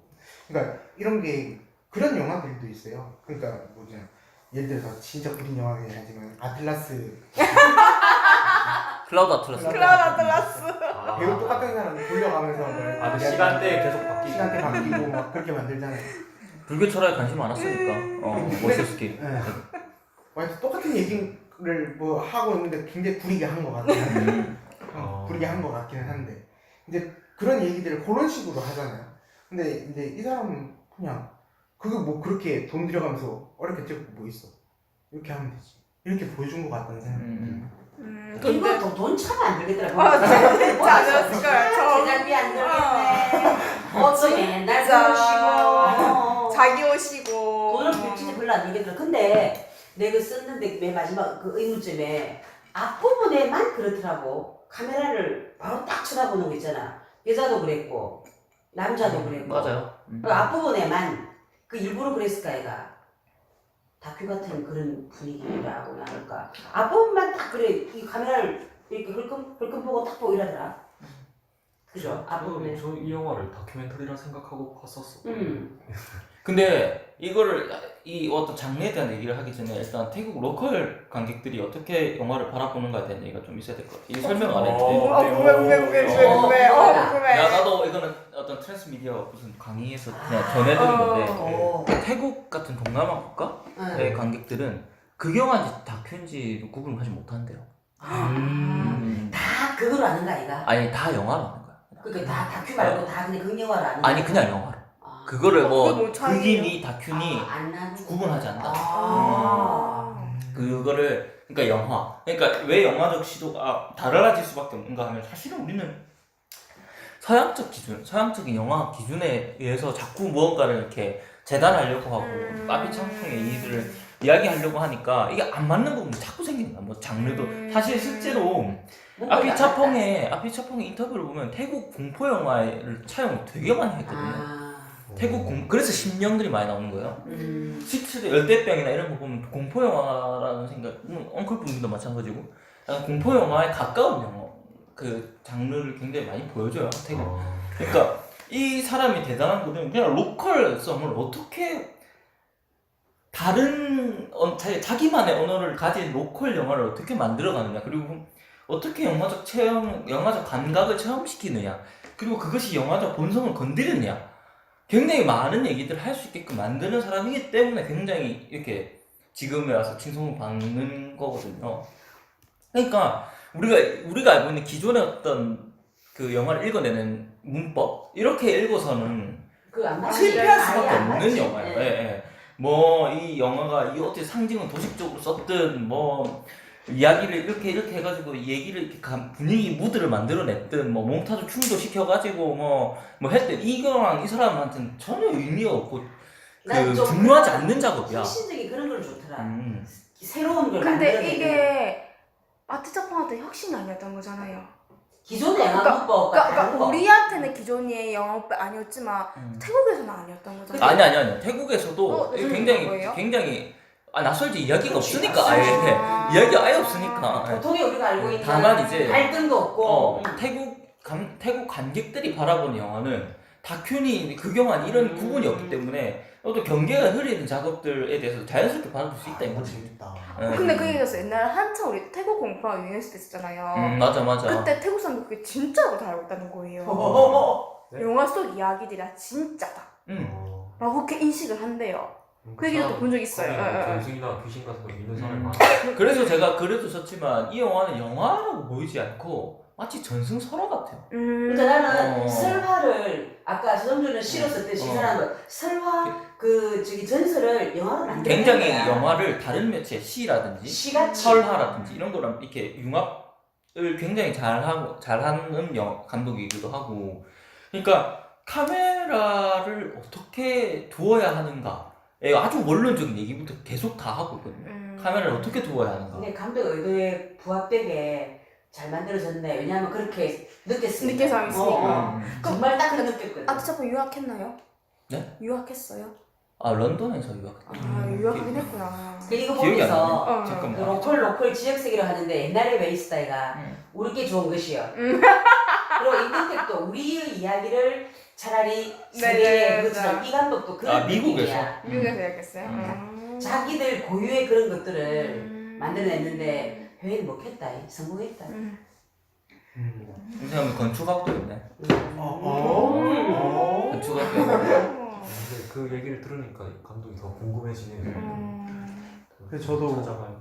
구도를 잘 모르지만 봤을 때 보면 강가에서 이제 얘기를 할 때 그 아파트 뭐지? 하여튼 그 호텔 난간? 발코니에서 얘기를 할 때나 뭐 이럴 때 보면은 발코니는 사선으로 둬요. 사선으로 둬. 맞아, 거기서 맞아. 인물들이 이렇게 있어요. 그런데 인물들의 위치도 어떻게 보면은 그 애매하게 옆면을 보여주고 있고 정면을 보여주는 것도 아니고, 근데 둘이 이렇게 서서 얘기는 하고 있다는 것만 보여주고 그 아예 뒷모습을 보이기도 하고, 그런 걸 봤을 때 뭘 보여주는 걸까 저게 진짜로. 강물이 이렇게 사선으로 돼갖고 그 화면의 중심에 가 있는데 그 중심에 갑자기 떡하니 인물들을 딱 넣었는데 그 인물들은 뒤돌아서 있어요. 그러면 흔히 더 생각하기에는 보여주고 싶지 않았을까? 흔히 생각할 때는 인물들이 얘기를 하고 있으니까 인물들에 집중을 하게 되겠죠. 근데 저 강물이라는 것은 계속 나오잖아요. 거기서 계속 나오잖아요. 그게 의도일 것 같아. 그냥 배경으로 쓰여지는 건가? 근데 마지막에 가서는 그 의미가 완전히 핵심으로 다 가버리잖아요. 그 강이라는 것들이. 그러니까 이 모든 인물들의 대화라든가 이런 것들이 다 강으로 다 쓸려가는 거예요. 그렇게 봤을 때 강물은 흐르고 사람들은 살아가고 역사는 흐르고. 강으로 그게 쓰려면- 그러니까 강이 뭔가 그 모든 이야기를 치고 삼키는 것 같은 그런 느낌이 있어요. 그러니까 이 강 안에서 이 모든 일들이 다 벌어졌습니다. 라는 그런 의미였던 것 같아요. 그리고 안 한다. 네. 그러니까 그래서 제가 이 영화를 통해서 좀 묻고 싶었던 게 하나 있었어요. 그러니까 각자에게 영화가 가지는 물성이라는 것이 무엇인가. 나는 앞에 작품이 그 영화는 도대체 어떤 성질을 가지고 있는 것인가에 대한 굉장한 연구를 심도 깊은 연구를 했다고 생각하고 그걸 영화로 재현한다고 보거든요.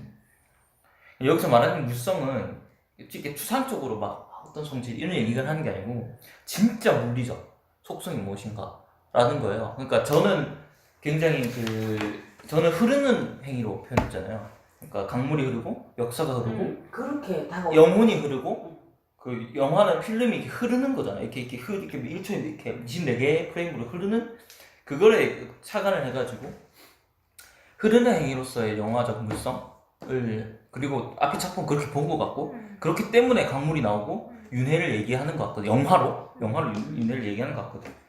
그래서 그러니까 그 운동적 형태를 어떻게 감각하느냐에 따라서 굉장히 다른 감각의 영화들이 많이 나올 거라고 생각해요. 그래서 이런 질문을 해보고 싶었어. 어떤 사람은 뭐 액체적 속성이라고 표현하기도 하던데 액체. 액체도 뭐야? 그 느낌이 나온다. 액체도 뭐야? 액체적 속성의 영화들 이런 느낌이 그러니까 이 앞이 차풍이 흐르는 행위를 액체적 속성 저부터 얘기해도 될까요? 음. 전 모르겠어요. 아니 이거 되게 포기 선언. 아니 저기 아니. 그좀 될 줄 알았다. 아니 왜냐면 이래야 제 첫 턴을 해야 되니까. 야심차게 뭔가 얘기할 줄 알았어. 나도 그럴 줄 알았다. 난 거기에다가 답을 내릴 수 없을 것 같아요. 이런 말이- 왜냐면 각 영화 볼 때마다 다 달라요. 나는 계속 달라지는 것 같아요. 그래서 어떻게 보면 방금 얘기한 것처럼 물성이다 이렇게 얘기하면 좀 비겁한 표현인 것 같고 그래서 난 모르겠다. 이게 이 정답. 감독의 이 영화에서는 물성이 흐르다가 맞는 것 같아. 예, 그 자기한테서 영화에서. 영화의 물성인 거죠. 그러니까 나에게서 네, 영화의 물성이란 무엇인가라고 물었을 때는 저는 답을 못할 것 같아요. 경험입니다. 경험 경험. 어떤 과거의 기억으로서 꺼집어낸 경험 체험? 아니 체험. 체험? 체험이죠. 전 그러니까, 영화 체험이에요. 저에게 영화는. 극장에 찾아가서 자리에 앉고 그런. 아니요. 그냥 아니, 보면서 내가 그 느낀 거. 내용을 그래서 저는 이거를 제가 확실히 느꼈냐면 톰 크루즈 됐을 때 확실히 느꼈어요. 저한테 영화는 체험이에요. 그러지. 그 미션 임파서블 시리즈를 보면서 굳이 왜 톰 크루즈가 더 이상 큰 화면이 필요 없고 다들 요만 조그마한 화면으로 보고 있는데 왜 그렇게 발목까지 부어가면서 영화를 찍는가에 대해서 얘기를 할 때 거의 없다 해서 본 것 같아요. 그 얘기할 때 근데 저도 그거에 대해서 얘기를 했었거든요. 그때 당시 글을 쓸 때 그러면서 이제 선생님께서 그 얘기했어요. 소연 씨한테 영화는 도대체 뭐냐고 생각해봐라고. 그 질문 답이 여기 있는 것 같다. 그때 얘기 우리 50매째 했을 때 그때 그 얘기 하셨거든요. 아니었어요. 이노쌤 그 얘기 하셨어요. 소연 씨한테 영화는 도대체 뭐인 것 같냐고. 근데 소연 씨가 지금 영화는 체험이라면 영화는 나에게 뭐뭐다 명제가 되고 영화의 물성과는 조금 다른 느낌이 든다. 다른 건가요? 네 조금 그러니까 다르지 기억이. 체험은 되게 수상적인 성질이잖아요 그게 아니고 물성? 물성은 그러니까 그게 좀 다르지. 왜 이런 질문을 해가지고 엄청나게 어려워. 정말 어려운 영화니까 왜 이런 질문을 합니까? 물리적 속성이나 운동의 형태를 말해요 운동의 형태 그러면 그러니까 추상적이 나에게 아니라 말한 무엇인가 하면 체험이다 답이 되는데 여기에 대한 답은 안 된다니까. 물성? 그러니까 여기서 물성이란 말이 어떤 걸 가리키냐면 이 감독만의 어떤 특성도 좀 있어요. 그러니까 이 감독을 작가라고 지금 보시잖아요. 이 평론가님은. 그치. 그치. 평론가님 맞잖아요. 맞아. 거기 협회 예 맞아 그 참가비 뭐야? 장담보다 올해 완전 평론가 같다. 그 협회비도 안 내세요? 아니요 협회 없어요 아직 안 했어요? 아, 영화 평론가 어쨌든 협회는 있잖아요. 협회인데 그냥 그렇게 막그 채비를 걷고 이러면 나는 이름 등록돼 있죠. 생각보다 그렇지. 무슨 말인지 평론가님인데 근데 평론가 맞다. 평론가님 그래 민우 평론가님은 그러니까 평론가님은 지금 이 부분을 이제 작가로 보시는 거니까 이 아피차퐁이죠. 이 발음은 아피차퐁. 아피차퐁 감독만의 어떤 특성. 그러니까 아까 체험이라고 하시면 그건 모든 영화. 너무 영화니까. 이 감독만이 나타난 어떤 특성을 말하는 거죠. 이분은. 근데 질문은 그러니까 각자에게 영화가 이 감독은 이렇게 바라보는 거고 자기가 영화의 물성이 이렇다라는 걸로 생각하고 근데 있다고 이 감독은 너무 특별하게 그 색깔이 분명해요. 그거는. 그래서 각자가 생각하는 평생 영화가 아피츠포 이름 못 들어보고 줄을 서면 빼가야. 그러니까 엔드게임 보잖아요. 엔드게임 다 봤죠? 프로젝트죠? 그 메비우스 띠. 그러니까 근데 이제 저에게는 메비우스 띠. 각자의 생각이 있을 거 아니야. 예를 들면 이 사람처럼 흐른다고 생각할 수도 있는 거고 물론 이 사람이 진짜 흐른다고 생각하는지 난 잘 몰라. 아니, 내가 바라보는 피차풍. 근데 아니면 그러니까 어떤 영화라는 도대체 아이언맨 슈트 나무 입자. 그러니까 어떤 성질을 가지고 있는가에 대한 얘기인 거죠. 그러니까 어떤 사람이 이렇게 생각할 수도 있잖아. 그림이 움직이는 거다. 뭐 사진이 움직이는 거다. 굉장히 핵심적인. 그럼 그 물성 움직이는 거네. 어떻게든 움직이겠죠. 하여튼 굳이 말한다면 직선? 직선? 이렇게 처음부터 직선. 시작해서 끝까지 가는. 달려도 뻗어나가는 난 직선? 누나한테는 직선 맞는 거 나한테는 직선이죠. 누나한테는 직선 맞는 거 같아요. 그러니까 처음과 끝이 있어야 된다는 말씀이에요. 아니요 그냥 뻗어나가요 무조건 뻗어나가요. 그러니까 질서는 있잖아요. 직선이라는 거 흐르는 거는 있잖아요. 근데 그렇게 보는 것 같아요. 저는 쫙 가는 거예요. 방향이 있죠. 직선은. 어떤 방향이 있죠. 이 영화가 방향이 있나? 모르겠어요. 그러니까 그거 생각하는 거예요. 이 영화 그러니까 저한테 이 영화는 진짜 직선이에요. 영화 전체에서. 근데 그거 같아요. 저한테 영화 직선인데 얘는 이래 막 이러니까 뭐야 이러고 하고 있는 거야. 뭐 이렇게도 갔다가 저렇게도 가는 이런 어. 게 별로 직선. 다시 돌아오기도 하고. 그렇지. 그럼 직선의 운동이라고 보면 표현하면 되겠네. 직선 운동이. 그러진 않아. 직선이야 직선. 쫙 가야 돼. 저는 약간 덥고 끈적끈적한 음식 있잖아요. 어떤 그런 거 많이 먹는 느낌이었어요. 그러니까 마치 그 내장이잖아요. 그거. 선짓국? 약간 선짓국은 끈적끈적하진 않잖아요. 근데 끈적끈적? 이게 약간 그러니까 이 영화가 그냥 공기가 느껴지는 데다가 그 내장에 냄새가 있잖아요. 순대도 그렇고. 그러니까 딱 그 냄새가 막 느껴져요. 영화를 보고 있으면.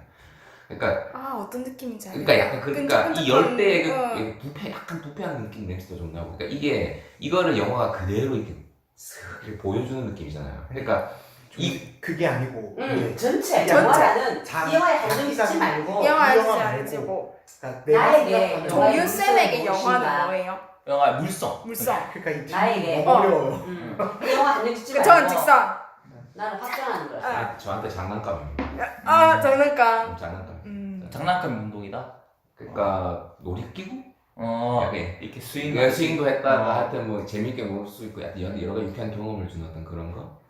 쌤 근데 확장. 이거를 질문했을 때 거의 대부분이 약간 말랑말랑한 상태, 내가 만질 수 있고 얼마든지 조작할 수 있는 그런 전번에 걸로 생각하지 않을까요? 아니요 난 다르잖아. 난 그러네. 직선이잖아. 난 그러네. 쫙이야. 그러네. 난 일단 출발하면 일단 쫙이야. 뚫리겠다. 그렇기 때문에 저한테 영화는 말랑말랑한 거 아닌 것 같아요. 응. 근데 이거 얘기하고 나면 마무리해야 될 것 같아요. 그렇지. 맞아, 되게 마지막 질문인데. 그렇지. 마지막 질문 같은 느낌. 네. 내 뒤에 더 좋은 질문이 많아요. 저는 예를 좀 들어서 설명을 할게요. 어떻게 해야 될지. 저는 그러니까 엔드게임을 보고 저는 울었거든요. 왜 그랬어? 우리가 눈물 났다더라. 그 체험을 설명 좀 해. 난 남자한테 도무지 공부 아이언맨 나 죽을 때 눈물 나더라더라. 진짜. 이제 끝이니까. 난 로버트 다우니 주니어 그 얘를 옆에도 하고 있어요. 너무 크게 안 해요. 어쨌든 아니 눈물 많이 흘렸을까? 그걸 좀 글로 풀어서 그 경험을 설명 좀 해. 예, 난 도무지 공부 그냥. 나중에 얘기해 얼마나 드릴게요. 이해되는데 나는 그거를 아까도. 설명을 해드리자면 저는 그 영화 자체만 놓고 봤을 때 눈물을 흘렸다. 이거 좀 자존심이 상하기도 하잖아요. 왜? 아니다 많이 울었다. 진짜. 근데 왜 사람들이 그렇게 많이 우냐 저만 운 게 아니라 그러니까 어, 그걸 어, 설명을 어. 좀 해줘요. 그게 이제 이별이니까. 결국 그 영화의 시간성이라는 거잖아요. 이게 아. 2008년부터 맞아. 아이언맨에서 딱 시작해서 그치. 우리가 계속 그 영화와 그 캐릭터들과 같이 시간이 누적되고 맞아요. 흘러서 그때 맞아요. 그 엔드게임이 어떤 영화냐면은 이때까지 나온 그 캐릭터들에 대한 헌정과 은퇴시 맞아요. 완전히 그냥 어. 이거는 아무도 부인 못할 거예요. 맞아, 아예 맞아, 영화를 맞아, 그렇게 맞아. 만들어놨어. 맞아요, 맞아요. 그래서 그걸 생각하면 눈물이 나는 거지. 그 맞아요. 영화 자체만 봤을 때 왜 눈물 나진 않아요? 요래서 눈물 나잖아. 응, 맞아요. 영화의 네. 물성이라고 맞아요. 해서 그렇게 생각 드는 거고 또 다른 예를 들면은 뭐 엄청나게 긴 장기 프랜차이즈 영화 생각해 보세요. 스타워즈나 해리포터 같은 거. 근데 전 그 두 개를 안 봤어요. 근데 해리포터를 보고도 사람들이 많이 맞아요. 울었다. 근데 마지막에. 왜 울겠어요라는 걸 생각해 보면 그 되게 나는 느낌이 왜냐면 감정이 내 말. 아니 그러니까 예를 들어서 옛날에 소설 중에 셜록 홈즈가 처음 나왔을 때 그게 진짜 마지막 끝날 때. 네, 그러니까 음. 셜록 홈즈 죽었을 때 그래. 아우성을 너 쳐갖고 똑같다 이거하고. 아우성을 쳐갖고 내가 다시 이게 생각. 나한테 그게 다 장난감이라 이거 나한테 아니죠. 더 이상 의미가 없어. 나는 아이언맨 이런 거 절대 안 보거든. 그래 우리 큰애가 엄청 좋아하는데 야 운다 카드를 내가 듣고 이렇게 채 울기는 이랬거든. 근데 갔다 와가지고 눈물 나더라는 거야. 근데 왜 울었는데 하니까 딱 이 말이지. 맞아요. 이게 이제 혼가 탁 했다. 이제는 딱 마지막에 아이언맨 이제 끝이잖아. 못 보잖아. 눈물이 딱 나오더라대. 그렇지. 영화라는 게 아까 이별이니까. 연봉 수백억이 넘는 사람들 말이야. 그래서 예, 뭐 아까 영화라는 게 뭐 정치 그 얘기도 잠깐 나왔잖아요. 그 영화라는 게 인간의 삶과 세상과 응. 굉장히 포괄적으로 음. 다 연관이 돼 있기 때문에 삶을 맞아요. 보여주는 게 영화지. 그런 게 또 그런 영화의 물성이 아닌가 생각하고 또 그런 측면에서 모든 영화는 정말 다 정치적인 것이고 또 영화의 물성 들어가면 저는 시간의 흐름이 일단 생각나고 시간의 누적. 타임스케어. 그리고 또 좀 이거 또 신기했는데 또 며칠 전에 본 서스페리아를 보고 나서 아, 내 몸 안에 그렇게 뼈라는 딱딱한 물질이 있다니 그게 너무나 생경하게 느껴진 그런 됐거든. 다른 어떤 감각? 다른 감각을 불러. 환기시켜주는. 이게 뭐 영화의 물성은 네모다 이렇게는 저는 아 얘기 근데 못하겠어요. 내 시간 진짜 되게 멋있다. 그쪽 그 일하는 데서도 글 써요? 거기 뭐 그거 뭐 싹사랑. 저 거기 글로 참여했어요. 책 읽잖아. 참 읽자. 아 그럼 좀 관심. 그러니까 뭐 쓰실 거냐고. 그게 영화가 정해져 있습니다. 또 뭐가 한여름의 판타지아랑 한여름의 판타지아랑 파밍보이즈라는 한국 영화인데 저는 아직 두 편도 안 봤고. 초청작이에요. 나와 있어요. 네, 지금 한여름의 그 영화들은 두 개는 다 오래된 초청작이라서. 영화들. 그거는 일단 이따가 얘기를 하고 예, 음. 어쨌든 네, 그렇습니다. 쌤 얘기할 때 확장. 확정. 확장하는 거. 빅뱅 같이만. 확장. 깔때기, 역깔때기. 영화를 만드는 사람도 자기의 원래 그 지금 이 사람도 자꾸 이제 기존문법에서 파괴하는 것처럼 영화를 지금 누구야 봉준호 감독도 뭐 더 진화했다. 만든 사람도 점점 원래 갖고 있던 세계에서 확장하는 거고 보는 사람도 영화를 봄으로써 또 자기 여러 가지 세계가 확장이 되고 그런 의미에서. 근데 그건 다른 매체도 다 그렇지 않아요? 뭐 예를 들어 미술이나 음악이나 저 음악 생각하고 다 예술도 다 좀 그렇지 않아요? 영화만의 특성이라는 게 좀 애매하지 않나요? 그거는? 근데 이거는 전 오히려 깔때기 같아요. 영화는. 깔때기 같아요. 그냥 어떻게 보면 약간 흩어져 있는 요소들이 굉장히 많잖아요. 근데 깔때기로 모아주는 것 같다라는 생각을 조금 하거든요. 영화에 오히려 재열 씨가 반대네요. 좋아하는 영화를 좀 생각해 보니까 그 이미지가 떠오르긴 한다. 그러다 보니까 원래 로시노리 로드도 그렇고 그 다우트라는 영화도 내가 굉장히 못 봤었는데 그 영화도 좀 그렇고 좀 그런 느낌이 난다. 네, 어쨌든 질문이 또 있죠. 아니 뭐 다는 뭐 얘기는 못 할 것 같고 저도 좀 이따가 일단은 그러면 질문을 한번 읽어주세요. 왜냐면 또 각자에게 영화가 가지는 물성이란 무엇인가? 여기서 말하는 물성이란 추상적인 성격을 말하는 게 아닌 정말 말 그대로 물리적 속성이거나 운동의 형태 같은 것을 말하는 것이고요. 제가 봤을 때 약간 좀 농담을 섞어서 똥을 만드는 행위라고 생각해요. 그 어떤 똥에 따라서 나 올해 정말 진짜 이제 내가 이런 거 할 줄 알고 저 아무것도 아니야. 이렇게 모른다고 일부러 그러거든. 짜고 치는 모습이가 어떻게 이런 답이 나오나. 제 마무리 예를 들면 마음이 진짜 마무리 이렇게 하는 이거 처리하고 다시 하시죠. 이게 차례 멋있게 해요. 아니 그래도 약간은 좀 궁금하다. 아니 비슷한 얘기를 할게. 비슷한 얘기를 할게. 궁금하다. 좀 멋있게 해주세요. 아니 그거는 처리한 거예요. 차례 편집하세요. 편집. 나중에 듣자. 편집하고 이거 한 몇십 동안 생각해볼까? 답이 안 나오죠. 아니. 저기 통조림에 뭔가를 담는 행위라고 생각하거든요. 아니면은 뭐 영혼이 없다. 아니 진짜. 영혼이 없어. 왜냐면 그쵸. 왜 내가 생각하는 필름이 돌아가는 그 형태는 통이어서 통. 필름이 그 통인데 거기에 이렇게 쫙 있잖아. 그 면들이.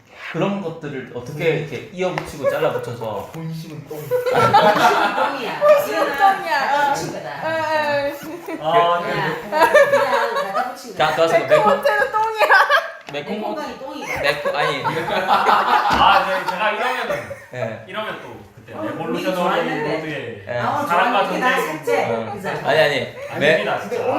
오늘 녹음한 게 괜찮았어. 괜찮아. 앞에 다 좋았거든. 마지막에 하니까 짧은 거 된다. 똥을 자를게.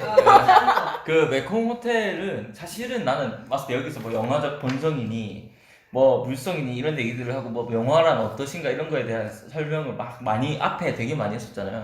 근데 제가 이게 3번 문단에 썼듯이 사실 아피차퐁의 영화가 이게 매콤 호텔도 마찬가지지만 가장 위력적인 지점은 이 사람이 자기의 카메라가 어디 이 여기 자기가 놓여 있는 곳을 벗어나지 않는다는 거야. 그러니까 여기에 사는 사람들 기록하려고 하고 여기에 사는 사람들에 대한 이야기를 하고 여기에 사는 사람들이 어떤 처지에 놓여 있는지 자기가 어떤 처지에 놓여 있는지 절대 외면하지 않아요. 예를 들면 이것만 얘기한 사람은 사기가 아니다. 왜냐면 그 아까 말한 라오스 되게 그냥 지나같이 얘기하잖아요. 맞아요. 라오스로 민족, 돌아가고 사실은 메콩강을 둘러싼 그 정치적 지형학적 정치가 라오스와 태국의 끊임없는 그 국격이라다. 분쟁 속에 맞아요. 있는 거거든요. 그러니까 맞아요. 군이 나오고 그것을 총이 나오고. 절대 외면하지 않는 사람이에요, 이 사람은. 이게 엉클 불매도 라오스잖아요. 그거 나오잖아요. 자기는 태국인임에도 불구하고 태국이 얼마나 라오스를 억압했는지에 대한 아주 굉장히 정치적으로 레디컬한 감독이거든요. 그러니까 태국이라는 나라가 어떤 나라인지 알고 싶으면 그동안 가져왔던 마사지라든지 뭐 그런 그 관광 도시로서의 그 태국의 모습을 걷어치우고 이 사람은 태국이라는 나라가 어떤 나라인지를 말하려고 한다는 거죠. 자기의 말. 진짜 이렇게 얘기해 주시죠. 그렇습니다. 왜 하필 나는 이 영화 대사에서 굉장히 엄마가 위력적이에요. 네. 총 나왔잖아. 네, 총도 총 배우는 거랑 그다음에 군인들 얘기 나왔다 이가. 그리고 엉클 분비도 그거 나오더라고. 라오스 보니까 이 사람은 이런 정치적인 색을 꼭 넣는구나. 그런 현실에 대한 비판이 있는 거지. 그러니까 굉장히 위력적인 지점들이 있어요. 그러니까 내가 태국의 역사를 찾아보게 만드는 거. 설명하지 않는 거. 그렇죠. 그게 정말 우리 대단한 영화 거죠. 대사에 나오잖아. 그 네. 이주자들. 난민처럼 왔는데 했던 너무나 질투와 시기가 났다. 그런 것들이 되게 역사의 증언을 이런 식으로 하는 사람 난 본 적이 없는 것 같아. 그러니까 전체적으로 이제 이 영화에 중요한 말을 엄마가 다 했다. 귀신이 600년 살았기 때문에 태국 역사야. 그러니까 네, 뭐 이제 마무리를 한번 해보자면 전체적으로 이제 나왔던 얘기 중에서 가장 중요했다고 저는 생각을 하는 거는 이제 이 영화를 어떻게 보느냐의 방식에 대해서 원래 얘기를 할 때 그 포인트가 가장 중요했던 것 같아요. 각자가 생각하는 어느 정도의 방법이 있었지만 이 영화를 보는 방법은 결론적으로는 되게 능동적으로 행동을 해야 되고 능동적으로 봐야 되고 의미를 찾아봐야 되고 그러면서 의미를 못 찾기도 하고 그러면서 이 영화에 대해서 생각해보게 되고 그런 것들이 이 영화를 보는 가장 핵심적인 방법 중에 하나였던 것이 아닐까 그렇게 생각을 하는 것 같습니다. 오늘 되게 좋았어요. 지금 시대에 맞는 감독이다. 이 문학도 그렇거든요. 독자가 능동적인 수용 이런 거 나오거든. 그리고 아까 비평이 뭐 필요 없다 이런 얘기 할 때 내가 이번 주 목요일까지 8회 수강이었는데 미술관에 미술 강좌 이론에 이번 주랑 지난 주랑이 뭐였냐면 서양 철학으로 읽는 서양 미술사였는데 그 철학자가 이제 서양 미술사를 얘기하는데 거기에 마지막에 이런 거 나왔거든. 미술은 죽었다. 작가는 죽었다.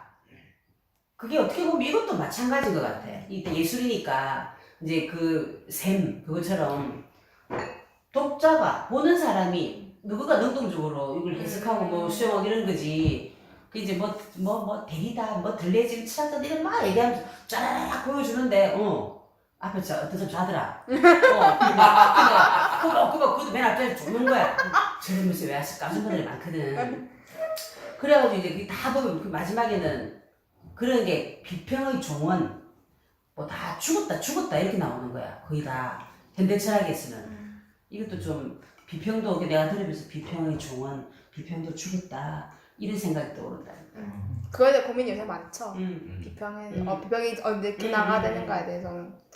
네, 그럼 마무리 이것에서 하겠습니다. 수고하셨습니다. 고맙습니다. 똥이다 죽었다 해야 된다. 사실 영화는 똥을 만드는 과정이에요.